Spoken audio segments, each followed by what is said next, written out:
Hello, Merry Meet. The topic I want to discuss right now is one that I actually have a big problem with myself, and one that sometimes gives me a lot of self-esteem issues when it comes to the occult. And the thing I want to discuss is basically the tendency for minds to wander. Now, I'm aware that everybody's minds wanders at times, and when it comes to meditation and ritual work and so on and so forth, it is actually a skill that it takes a lot of dedication and time and effort to develop to stay focused. It is actually pretty hard, and especially in our day and age where there's just so many things to draw your attention all the time. However, there are some things that makes it more difficult, and that is, for me, it's not uncommon when it comes to Asperger's syndrome. While you very often have that very, very focused interest, it can sometimes be a problem with the mind not always focusing perfectly. And this is one thing that Asperger's often have in common with ADHD and other forms of hyperactivity.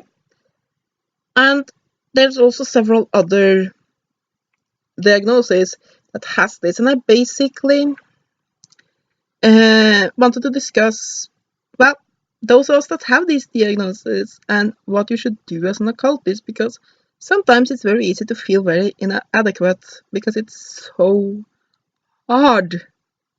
And I mean, a lot of my ritual work, my mind is wandering. I don't manage to stay that focused because it is son, in the middle of the lesser banishing ritual of the pentagram. That's a nice door handle.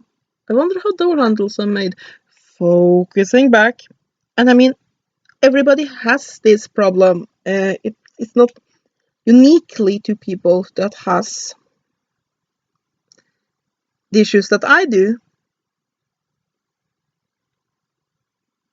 But at the same time, you have a tendency to have more of it, and it's very easy to feel very inadequate. You know that I often feel that, will I ever become a good occultist? Will I ever get the results I want? I mean, I do get results, it's not that, but it's clearly that it is an issue because a lot of these practices need a very focused mind. And you also hear it in the various books and so on and so forth. Basically, focus, focus, focus, focus, focus. And I guess that what I want with this video is to share some of my how I try to deal with it. But again, like I said, this is not something that I'm an expert of because I have this problem at times. There are times when I sit down after a ritual where I just feel that the rituals become going through the motions because I haven't been able to focus at all, and I just feel so bad about myself. And I know a lot of occultists with ADHD or Asperger's or other diagnoses that give this problem often give up. And I feel that's a shame. So here's other things that help me. One is, of course, training. There's nothing you can't do. I mean, if I wanted to learn to dance ballet, yeah, I can learn to dance ballet. I'm a fat woman with problems with hand-eye coordination, but if I give it my all and spend enough time with it, I won't be a prima ballerina and jump around. I mean, I'm 34, so I'm at this point when a lot of prima ballerinas will already be retired. So, but dancing for a hobby or at being able to dance at a family event, sure, not a problem. You can learn it. I mean, hell, you can sit in a wheelchair and you can learn the arm movements and find a way to dance with that. There's nothing that you can't do, but there's some things that are more difficult. So you will spend more time at it. But doing exercises to learn to focus your mind is a good one. And as part of that, it can be something as simple as limiting how much multitasking you do. Because you sort of train your mind. If you only train it, and I'm a big sinner in this area, if you only train your mind during a few meditation exercises and such, you will have a lot less result than if this becomes a daily thing. And yet you have this idea with mindfulness, and that is one thing that can help. But here I'm more thinking about you have a tendency to we sit and watch TV. At the same time, you might have Facebook up on our computer, and having our hands occupied with something, and basically we have several things that we're doing at once instead of giving one thing our full attention. I mean, I have a big problem with this because I really need to have my hands occupied. So yeah, I talk with my hands, and then sitting still and doing something like watching a movie or something like that, I really need to do something with my hands. And well, I have here to do that. I can put up a button or something like that. That isn't the biggest problem. But I do have this nasty habit of then writing something on the computer or something like that at the same time.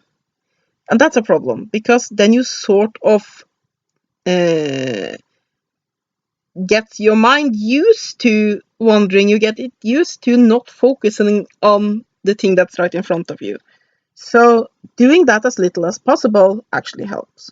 And then, of course, you have exercises in concentration, in focusing.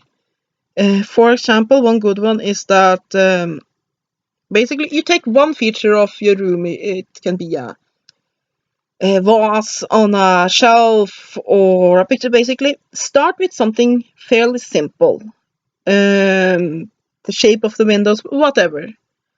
And you look at that thing and you close your eyes and you envision that thing. You visualize that thing as good as you can and you keep your mind on it. And as soon as your mind wanders, you open your eyes and you look at it again and you focus again. And you try to expand the amount of time you manage to stay completely focused on that. Aleister Crowley has a few good ones in some of his books, including one where you have one where you decide one type of thought that you should not think. Let's say I won't think the thought red. Will not think about the color red for today. And you get a rubber band and you put it around your wrist. And every time you think the forbidden thought, you snap that. Just giving yourself that little bit of a smart. And over time, that will help you be able to condition your mind to be able to shut out something you don't want to think about. And of course, you can also do it with keeping your mind focused. So all of those kinds of things helps. So do, for example, playing chess, or for that matter, Magic the Gathering, things that where you have to stay focused, but you have to then play at a level where you have to give it your all.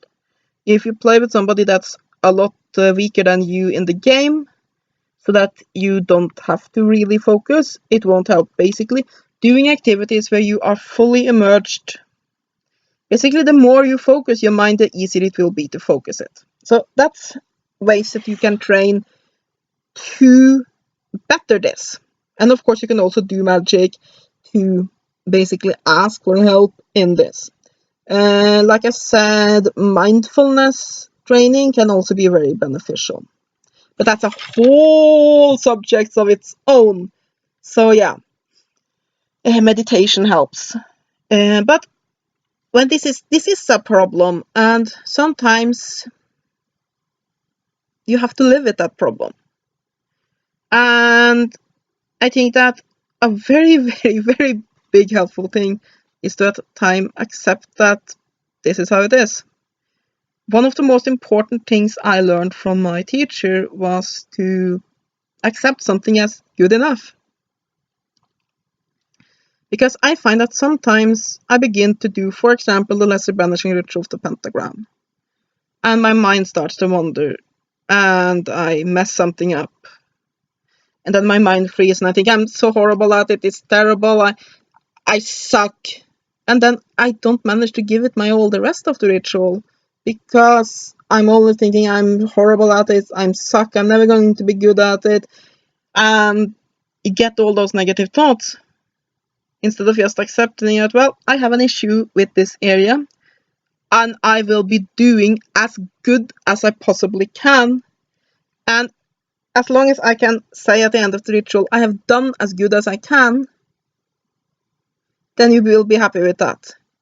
Because really, within the occult, it's not about being perfect, it's about doing as good as you can. It's not a race, it's not a competition. It's about A, getting results, and B, self-development. And you will get both by doing as good as you can rather than worrying about the mistakes you do. And I know that's a very, very hard thing to do. It's the same thing as basically, like, say, I'm fat. Accepting that. Or for that matter, accepting my eyes. And it's hard at times, especially when you get comments at the comments about how ugly you are, how useless you are.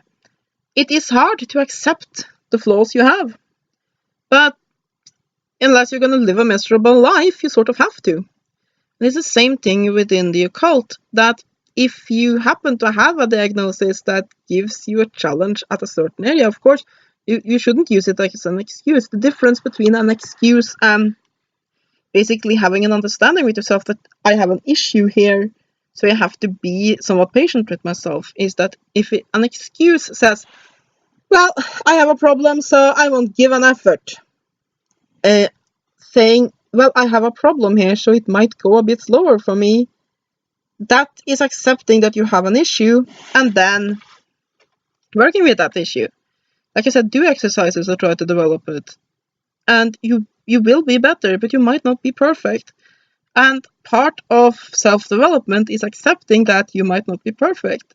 Of course, if you work with alchemy and so on and so forth, the goal might be to eventually become perfect, but you aren't right now. And you sure as hell won't get to the point if you basically sit with your hands in your lap and say, well, I'm not perfect, fuck it. You have to sort of say, well, I'm not perfect, I'm going to give it my all and try anyway. And I happen to think that within the occult, doing your best is actually good enough.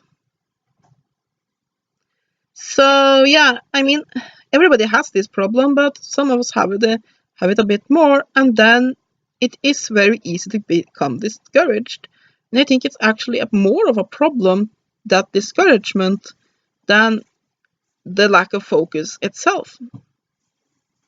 So I think that for me, I have to learn to accept that, yes, it will be, oh, here, great Gabriel. Oh, a fly, I wonder where it's been. And we focus back on the ritual. And accept that those kinds of my mind wandering will happen. Yes, doing various kinds of work to limit how much it happens, but that it will happen, and that it might happen a lot more than people that do not have my issues. And I think I have to sort of accept that. But yeah, that's basically what I want to discuss. That first of all, the ability to focus is an important skill to learn when it comes to the occult. But it's also that for really for everybody, but especially for people that have diagnoses that makes focusing harder. It doesn't mean that you can't be an occultist, but it means that you might have to accept that. And accept that, yeah, at times your mind will wander during ritual. It doesn't mean that your ritual is then immediately ineffective. It might be less effective than if you manage to focus completely. But if you give it your all, there is still power in that ritual. So yeah, that is what I wanted to say. Have a great day, and blessed be.